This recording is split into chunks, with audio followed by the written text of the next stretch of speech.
Okay, so we're continuing with the day 85 answers to problems, and we're now on 1543.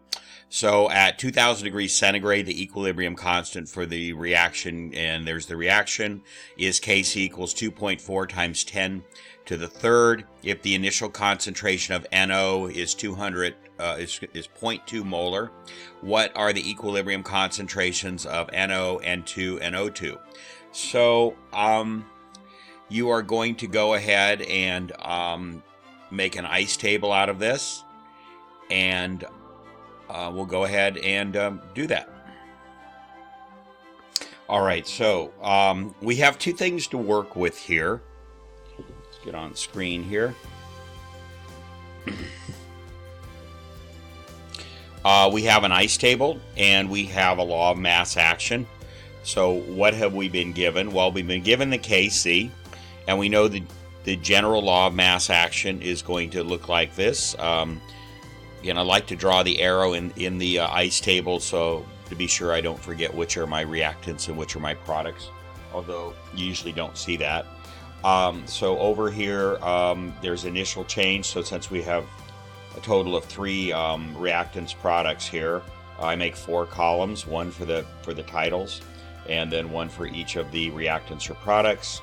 And then we need 4 rows, one for the reaction, initial, change, and equilibrium. So you'll just get to where you can make these pretty quickly. All right, so let's go ahead and fill in what they told us we have. Again, this is, you're trying to just fill in all of these empty spaces here.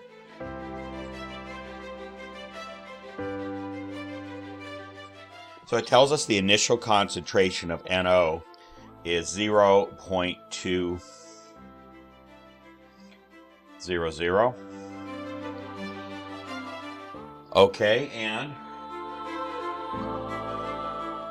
that's all it gives us. And it wants us to tell what this is, what this is, and what this is right here. Okay, so we have a lot of unknowns here. All right, so our changes is going to be X. X represents a number of moles, and it represents just some number of moles that we're going to be changing, or some number of molarity that we're going to be changing. So since this is decreasing in the reactant side, this is going to be minus 2x. That's our unknown change. We don't know what that is. Since this is a 2-to-1 ratio, these are the products over here, so they're going to be increasing. And since we have 2 moles here for every 1 mole here and 1 mole here, this is going to be plus X. Okay, again, we don't know what X is. We just know that whatever this is going to be twice as much as what these two are, because it's a 1, 1, and then a 2 relationship. Now, important thing to remember always in these problems is if they don't tell you initial concentrations of products, you assume that they're 0. You just assume you're starting with nothing in the vessel. That's always a fair assumption in these problems. I can't think of any time that's ever been an exception to that. They want you to have an initial concentration of the products, they'll give that to you. Okay, so now we're in a position where we can start filling in the equilibriums down here. So this is going to simply be 0.2. I'm going to drop those trailing zeros. They just take up space, and we're not worrying about significant figures here. Minus 2x. Then this one over here is 0 plus x is x. 0 plus x is x. So there's in algebraic form, there is our equilibrium concentrations of everything there. So now what we can do is we can plug this into our equation down here. And so for N2 we have x, so I'm just going to come on down here and write 2.4 times 10 to the third, the number we were given for Kc. N2 is x, so that's going to be x. O2, the equilibrium concentration is also going to be x, so it's x times x. And NO2 squared, so this is the NO. It's NO squared. So this is it right here. So it's going to be 0.2 minus 2x, and that's squared. Well, in simplifying this problem, we lucked out that this was a 2 here, and that became a squared there, because you're going to see why here in a second. X times x is x squared, and that's over what we have already, 0.2 minus 2x squared. So the top and the bottom are both squares, so that makes it easy to undo them to get them out of that. All right, so let's go ahead and write this. 2.4 times 10 to the third equals x squared over this.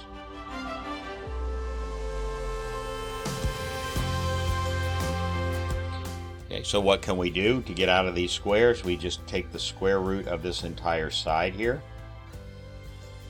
Therefore, we take the square root of this.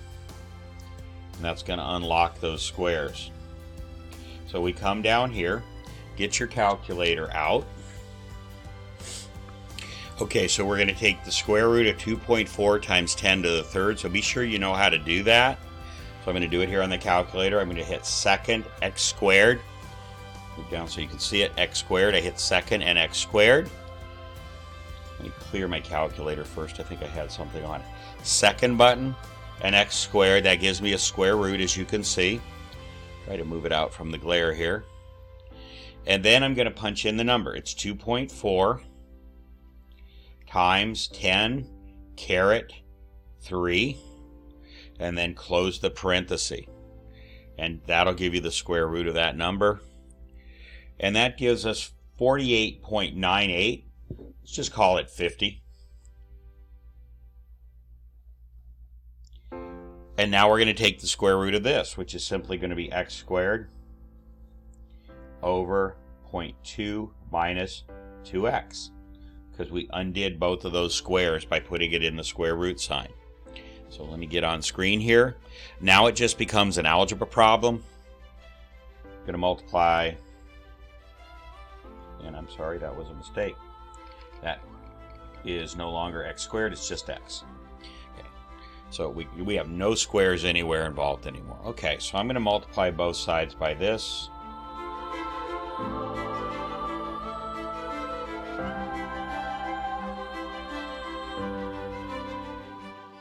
Cancels here.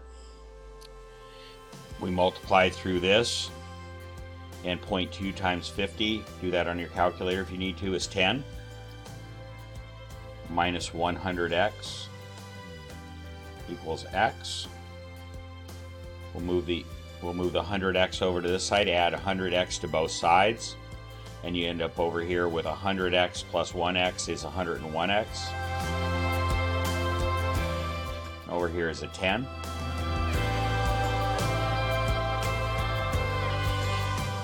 Divide both sides by 101. That cancels, so 10 divided by 101 is going to be what x equals. And that equals 0.099 for x. All right, so that means wherever we see an x down here in the equilibrium, because ultimately the question is asking us for the equilibrium concentrations. Those are the numbers that would appear on the bottom line on the equilibrium line. So if we plug in 0.099 for these x's, we'll get our answer. So let's go ahead and do that. So let's just go ahead and do it right here below. So this x is going to be 0.099. That's the answer. That's the equilibrium concentration of N2. This x is same thing. 0.099 is the equilibrium concentration of O2. And now I just do a little math here.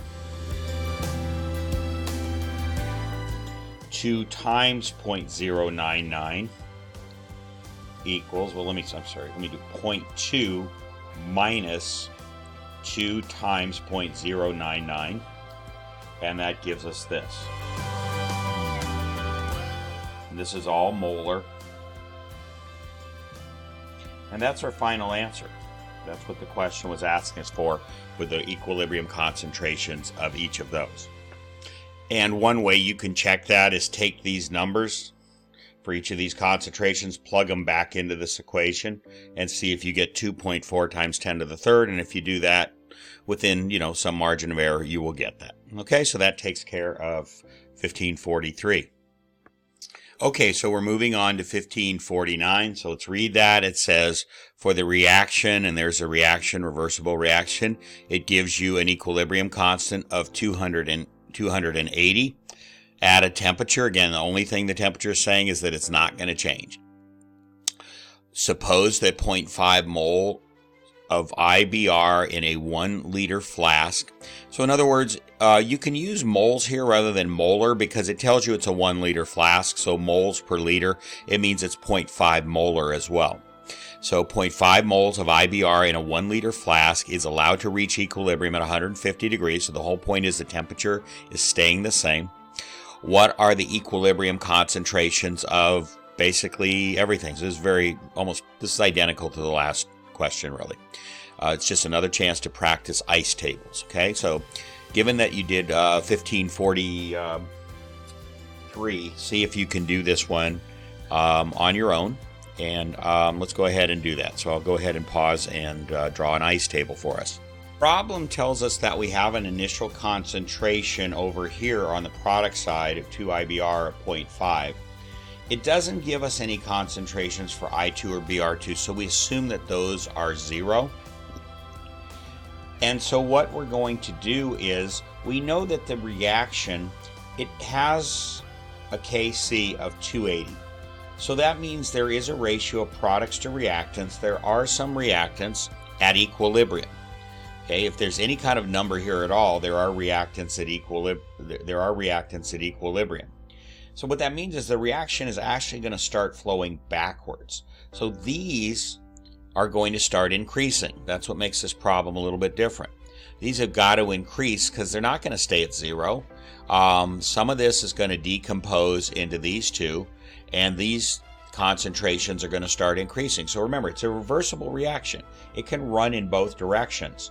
And if we know that the concentration of the products is too high compared to the concentration of the reactants, which it has to be because there's no reactants present, the reaction's got to run in reverse. It's got to run backwards. So what we're going to do is, so we're going to add x's here, and the coefficient in front of the x is 1. We're not going to write it, but it's there because the coefficient here is 1. Coefficient in front of your x's is always whatever it is in front of your reaction. So we're going to add 1 mole of of I2, and 1 mole of Br2 for every 2 moles of IBR, because that's a 2 that we take away. Again, this is going to be decreasing. Reaction is running in reverse. That's perfectly acceptable on an equilibrium, on a reversible reaction. Okay, so there you go. So now we simply add our numbers, x and 0.5 minus 2x. If you had tried to do what you might have thought you had to do, which is reduce the reactants, have those going down, because isn't that what it always seems to happen, is the reactants are decreasing? Well, you would have ended up with 0 minus x. You would have ended up with a negative x. You can't end up with a negative concentration. There's no such thing as negative matter or negative substances here, okay? So it had to be a positive, so this had to be going up. You can't go down from 0. You can't be below 0 in terms of concentrations.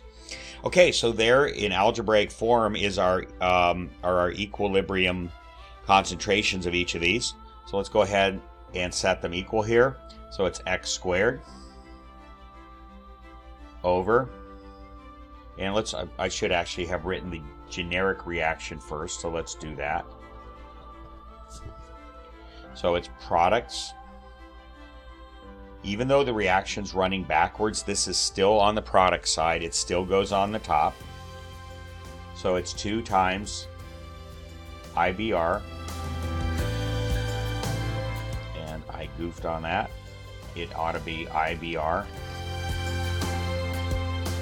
squared.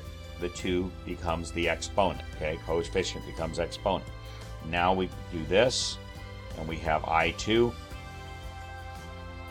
Okay, coefficient is 1, so the exponent is 1, and BR2, same thing.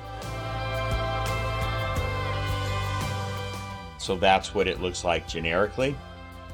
Now we can plug these algebraic equilibriums into each of these positions here.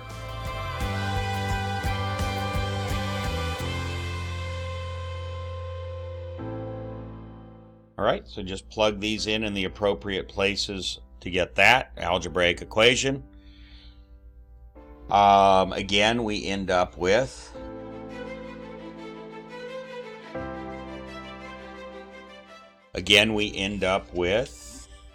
a square over a square. So we're going to come down here and just take the square root of everything, just as we did in the previous problem.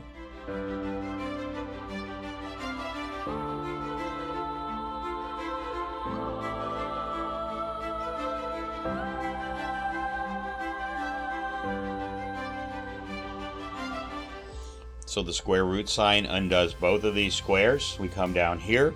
First, you can get your calculator and get the square root of 280.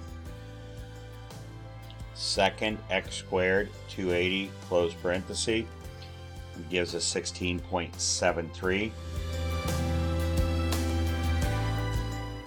And now we just undo these two squares here.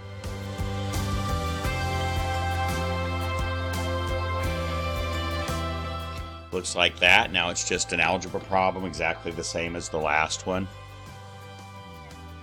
So we're going to multiply both sides by x.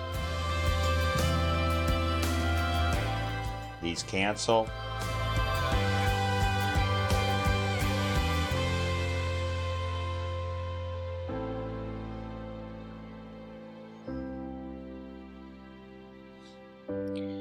Okay, now we're going to add 2x to both sides. These go away.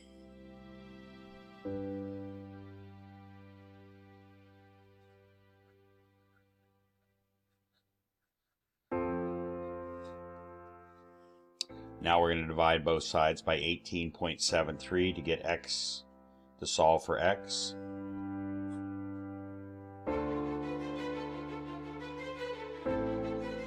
So x equals 0.5 over 18.73.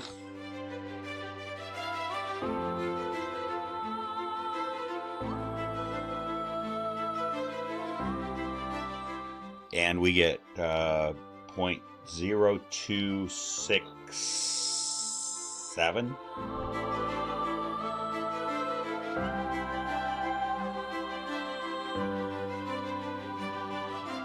molar. So that's the value of x. So that equals x. So if we go back up to our table, take that number back up here, that's the value of x. So the question is asking what are the concentrations at equilibrium each of these. So for I2, that is actually the answer, 0.0267. Same for BR2, 0.0267. And this one we just have to do a little algebra on. So it's going to be 0.5 minus 2 times 0.0267. And that gives us this.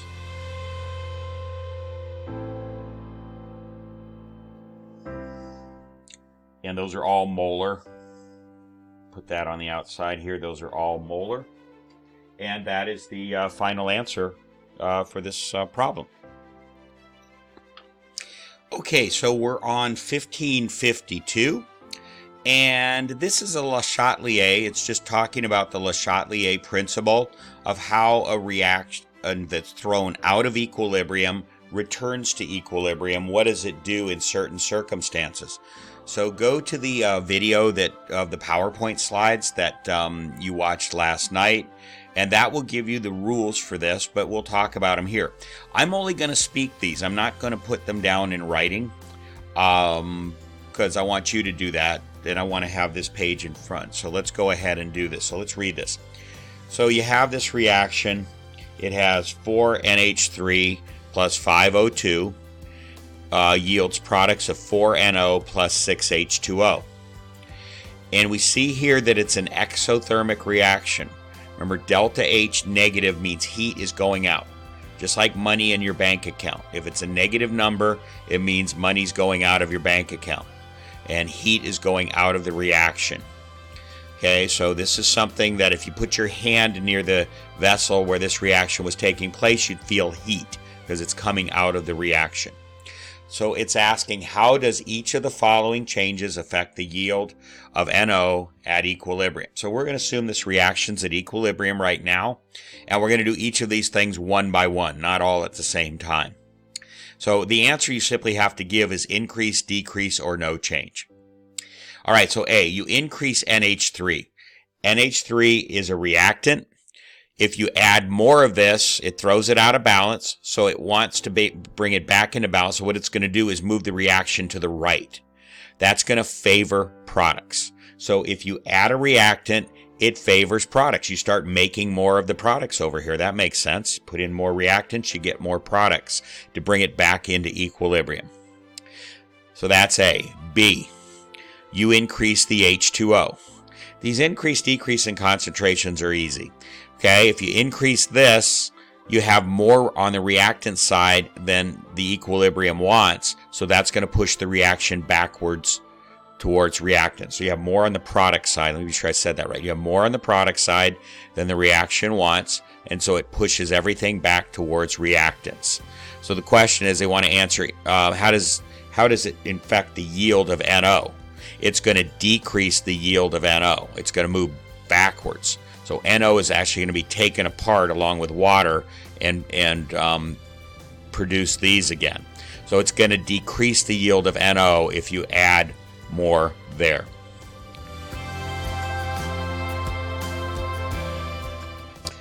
Okay, let's go on to C. You decrease O2. So whenever you decrease something on one side, it's almost like you've dug a hole. You've taken out some of this. It's just gone away. So all of a sudden the reaction wants to produce more of this to bring it back into equilibrium. So that means the reaction is going to favor reactants. It's going to move to the left. It's going to move from this side over to this side because it wants to make up for that deficient O2 that you just took away, you decreased. So it wants to build that back up again, so it moves from right to left. It moves in reverse. Okay, so that's the answer to C. So how is that going to affect NO? It's going to decrease it. It's again, the question's asking about how does it affect NO. The reaction moves to the left. It's going to decrease the concentration of NO. Okay, D, you decrease the volume in the container in which the reaction occurs. Decreasing the volume, if you hold all things constant, increases pressure. Okay, so that's PV equals nRT. And if volume goes down, and you hold these other things constant, N, R, and T, the number of moles, you haven't changed that. R is a constant. T, temperature, we're holding constant. If the volume goes down, if this goes down, then the pressure has to go up in order to keep this whole equation in balance. So when you decrease volume, you increase pressure. What increase in pressure does, again, go back to the slides, the PowerPoint slides from last night. Increasing pressure favors the side that has the fewer number of moles, total number of moles, because fewer moles will mean fewer molecules, which means less pressure. So if you increase the pressure and it wants to get back into equilibrium, it does so by reducing the number of moles that are in the container. Okay, that one's a little trickier to understand, but think about it a few times. Okay, you've increased the pressure. That means the molecules are hitting the sides of the container more often. Okay, you want that to decrease that pressure back to bring it back into equilibrium.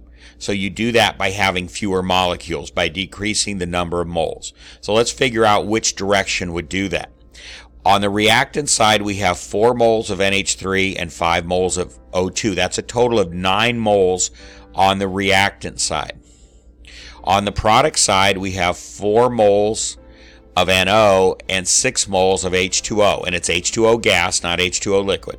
So that's a total of 10 moles on the product side. So 9 moles on the reactant side over here, 10 moles on the product side.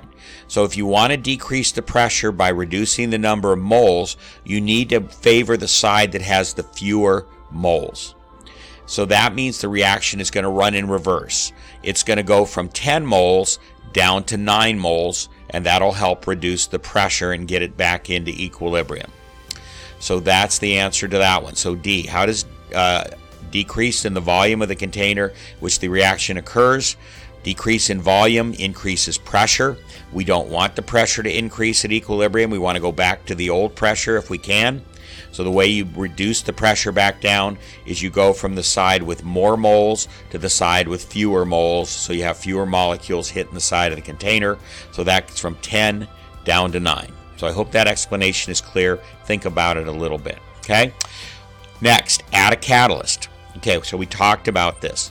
Catalysts speed up the rate of the reaction. They speed up how fast the reaction takes place, but they don't change the equilibrium concentration of reactants or the equilibrium concentration of products. You get to the same place you would have gotten to anyway without the catalyst, you just get there faster.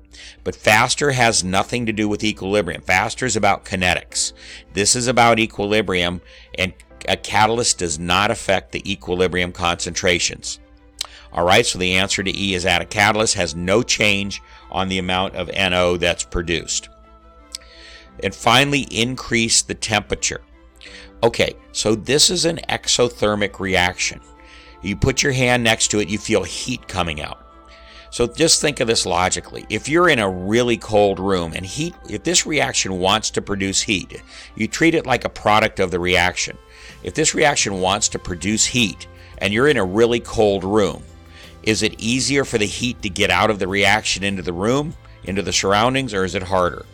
Well, it's easier for heat to get out into a cold room. It wants to get out into a cold room. There's a lot of temperature difference for it to do that. If, on the other hand, you're in a 500-degree room, then this heat is kind of trapped inside the reaction. The room doesn't want to let, the surroundings don't want to let this heat out because you're trying to push heat out into a room that's already too hot. It's already as hot as it wants to be, we'll say. So if you turn up the temperature on an exothermic reaction, it's harder for the heat to get out. So the reaction does not want to go from reactants to products.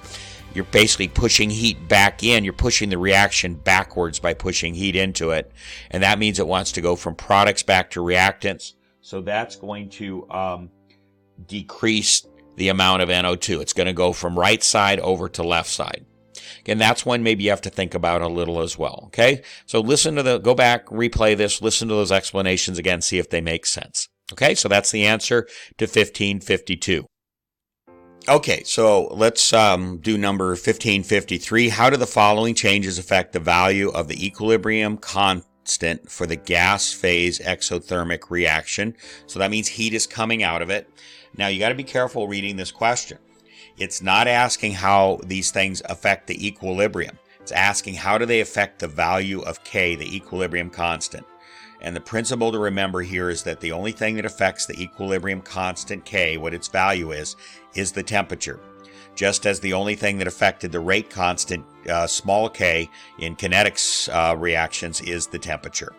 Okay, so let's go through each of these. So removal of a reactant or product.